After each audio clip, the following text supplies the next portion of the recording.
Hello friends, this is Poonam and welcome to Suvira study points. तो friends, आज हम discuss करेंगे सामाजिक विकास। इसके अलावा जैसा कि आप लोगों को पता है कि हम सारा सिलेबस यूनिट वाइज डिस्कस कर रहे हैं, तो हमने यहाँ पर डिस्कस कर लिया है जो पहली यूनिट है शिक्षार्थी को समझना। इसके अंतर्गत हम डिस्कस कर चुके हैं ये वाला टॉपिक, और विकास के क्षेत्र अभी चल रहा है तो इसके अंतर्गत भी हमने डिस्कस कर लिया है शारीरिक विकास, संज्ञानात्मक विकास, मानसिक विकास और संवेगात्मक विकास। और आज हम डिस्कस करेंगे सामाजिक विकास को। तो चलिए फ्रेंड्स, शुरू करते हैं। इससे पहले अगर आप चैनल पर नए हैं तो चैनल को सब्सक्राइब कर लें, और वीडियो अगर पसंद आती है तो वीडियो को लाइक एंड शेयर करना ना भूलें। इसके अलावा बेल आइकन भी प्रेस कर लें ताकि आने वाली सभी वीडियो की नोटिफिकेशन आप लोगों को मिलती रहे।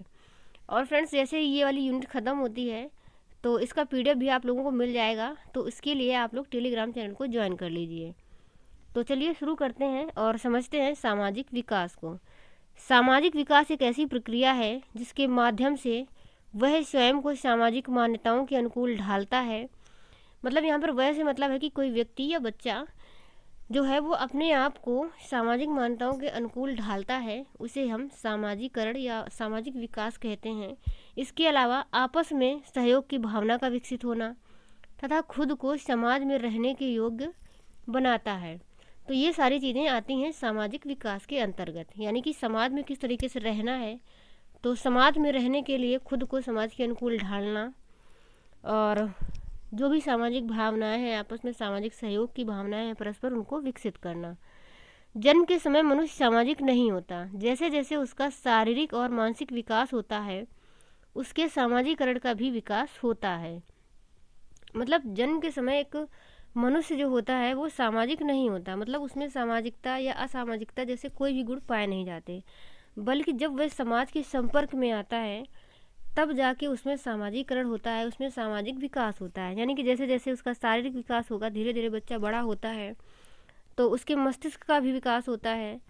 तो इन चीज़ों से फिर समाज के संपर्क में आने से उसमें सामाजिकरण भी होता है। इसके अलावा व्यक्ति सामाजिक प्राणी है, और सामाजिकरण की प्रक्रिया द्वारा व्यक्ति अपने समाज की जीवन शैली को सीखता है। क्योंकि जो मनुष्य होता है वो सामाजिक प्राणी है और उसे समाज में रहना है, मतलब वह समाज में रहना चाहता है। तो समाज में रहने के लिए जो भी सामाजिक जीवन शैली है उसको वह सीखता है, उसको अपनाता है, और उसी के अकॉर्डिंग वह समाज में रहता है। यहाँ पर एक कथन है फ्रीमैन एवं सेवल का। इन्होंने कहा है कि सामाजिक विकास सीखने की वह प्रक्रिया है जो समूह के स्तर, परंपराओं, रीति रिवाजों को अपने अनुकूल अपने आप को ढालने तथा एकता, मेल जोल और पारस्परिक सहयोग की भावना भरने में सहायक होती है। मतलब सामाजिक विकास एक ऐसी प्रक्रिया है जो कि समाज में जो भी रीति रिवाज हैं, परंपराएं हैं, उसके हिसाब से खुद को ढालना, मतलब एकता में रहना, मेल जोल या फिर पारस्परिक सहयोग की भावना को विकसित करना, ये सारी चीज़ें सामाजिक विकास के अंतर्गत आती हैं। अब हम यहाँ पर समझ लेते हैं कि शैशवावस्था में सामाजिक विकास कैसे होता है। तो प्रथम माह में जब बच्चा पहले छोटा होता है तो किसी वस्तु या व्यक्ति को देखकर कोई प्रतिक्रिया नहीं करता। मतलब अभी उसका जो सामाजिकरण है या सामाजिक विकास वो बिल्कुल भी नहीं हुआ होता है। तो ऐसी इस अवस्था में, मतलब पहले महीने में, वह बच्चा किसी को भी देख करके कोई प्रतिक्रिया नहीं करता है। और दूसरे माह में शिशु जो है आवाज़ों को पहचानने लगता है। कोई उससे बात करता है तो वह आवाज़ को सुनकर सिर घुमाता है, देखकर मुस्कुराता है। मतलब दूसरे माह तक उसका थोड़ा थोड़ा सामाजिकरण हो जाता है। वह आवाज़ों को पहचानने लगता है और उनको सुनकर अपने सिर को घुमाता है, देखकर मुस्कुराने भी लगता है। इसके अलावा तीसरे माह तक वह अपनी माँ को पहचानने लगता है तथा परिवार के अन्य सदस्यों को भी पहचानने लगता है। इसके अलावा चौथे माह की अगर बात करें तो चौथे माह तक जो बच्चा होता है वह किसी व्यक्ति के पास होने पर खेलता है तथा अकेला रह जाने पर रोता है। यानी कि इस टाइम तक बच्चे का सामाजिकरण इतना हो जाता है कि यदि वह अकेला है तो उसे अकेलापन महसूस होता है और वह रोने लगता है, और जबकि अगर उसके पास कोई है तो फिर वह खेलता रहता है, मुस्कुराता रहता है। और पाँचवें माह की अगर बात करें तो शिशु प्रेम व क्रोध में अंतर समझने लगता है। मतलब इस समय तक शिशु प्रेम और क्रोध दोनों में ही अंतर जानने लगता है। अब यदि आप उसे डांटते हैं तो वह रोने लगेगा, और यदि प्रेम से बात करते हैं उससे तो वह मुस्कुराता है। जबकि इससे पहले क्या होता है, शिशु इन दोनों में अंतर नहीं कर पाता। अब अगर आप उसे डांटते भी हैं तो भी वह समझ नहीं पाता है, वह देखकर सिर्फ मुस्कुराता है। जबकि 5वें माह तक वह इन दोनों में अंतर करने लगता है। 8वें माह की अगर बात करें तो वह शब्दों और हाव भाव का अनुकरण करने लगता है। इसके अलावा 1 वर्ष तक वह बात मानने तथा समझने लगता है, यानी कि यदि आप अब उसे किसी चीज़ के लिए मना करते हैं तो वह मानता है, उस चीज़ को समझता है।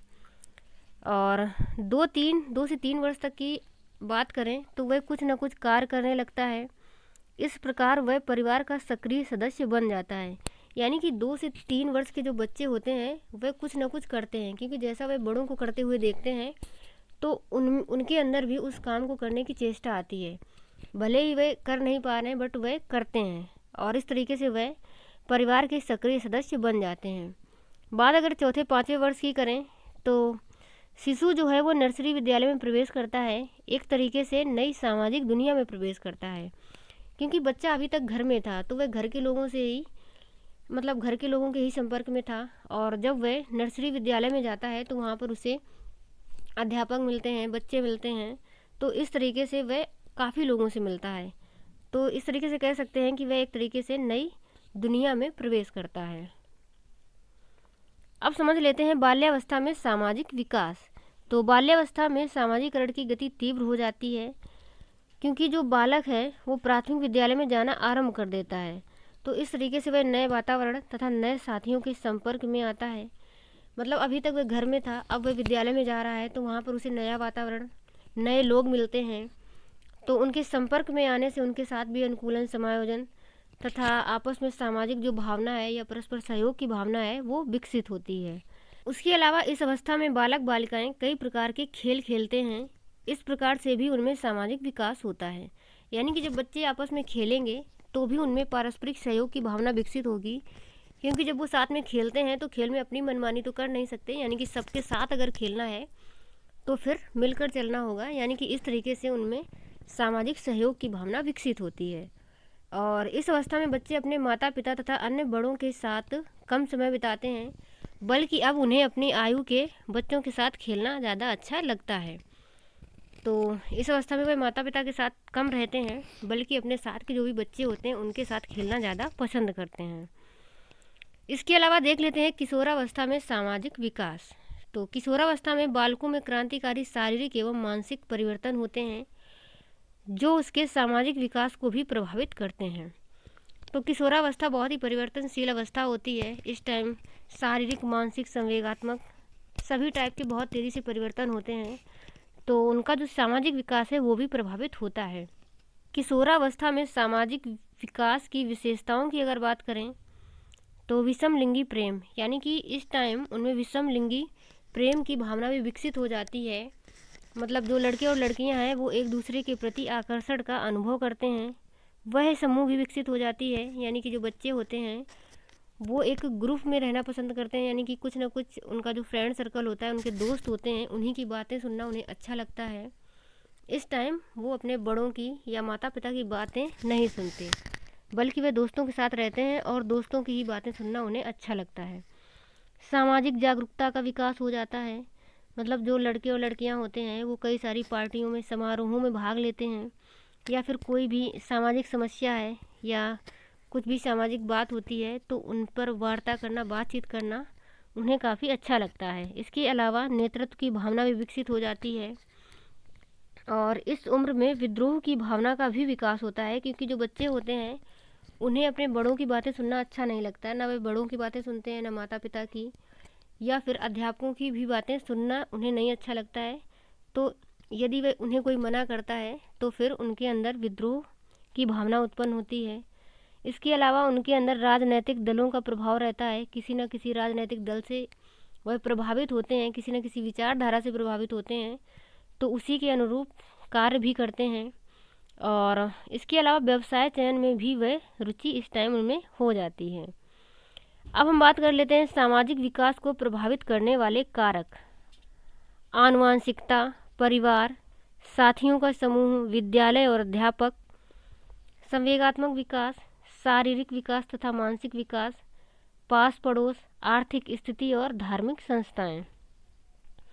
बात अगर करें आनुवांशिकता की तो आनुवांशिकता सामाजिक विकास को प्रभावित करती है, क्योंकि जैसे ही गुण हमें अपने पूर्वजों से, माता पिता से मिले होते हैं, उसके अकॉर्डिंग भी हमारा जो सामाजिक विकास है वो होता है। परिवार भी प्रभावित करता है, क्योंकि हमारा जैसा परिवार है, हमारा जैसा पारिवारिक माहौल है, उस अकॉर्डिंग सामाजिक विकास होता है। साथियों का समूह, मतलब हमारे जो मित्र हैं वो कैसे हैं, उसके हिसाब से सामाजिक विकास होता है। विद्यालय और अध्यापक भी सामाजिक विकास को प्रभावित करते हैं। विद्यालय का माहौल कैसा है, अध्यापक किस तरीके से व्यवहार करता है, तो बच्चे अध्यापकों से भी सीखते हैं। और संवेगात्मक विकास, यानी कि उनका संवेगात्मक विकास किस तरीके से हुआ है, ये सारी चीज़ें सामाजिक विकास को प्रभावित करती हैं। शारीरिक विकास और मानसिक विकास भी प्रभावित करता है। पास पड़ोस की चीज़ें, यानी कि आसपास कैसा माहौल है, ये सारी चीज़ें सामाजिक विकास को प्रभावित करती हैं। बच्चे की आर्थिक स्थिति कैसी है, धार्मिक संस्थाएं, क्योंकि जो बच्चे होते हैं, मतलब धर्म के हिसाब से भी उनमें सामाजिक विकास होता है। किसी विशेष धर्म की कोई धारणा हो सकती है, और अलग अलग धर्मों की अपनी अलग अलग मान्यताएं होती हैं, तो उस हिसाब से उनका सामाजिक विकास होता है। तो चलिए फ्रेंड्स, आज की वीडियो में इतना ही रखते हैं, और मैं आशा करती हूँ कि आप लोगों को समझ में आया होगा। और अगले वीडियो में हम नैतिक विकास पर बात करेंगे। तो तब तक के लिए bye bye and take care.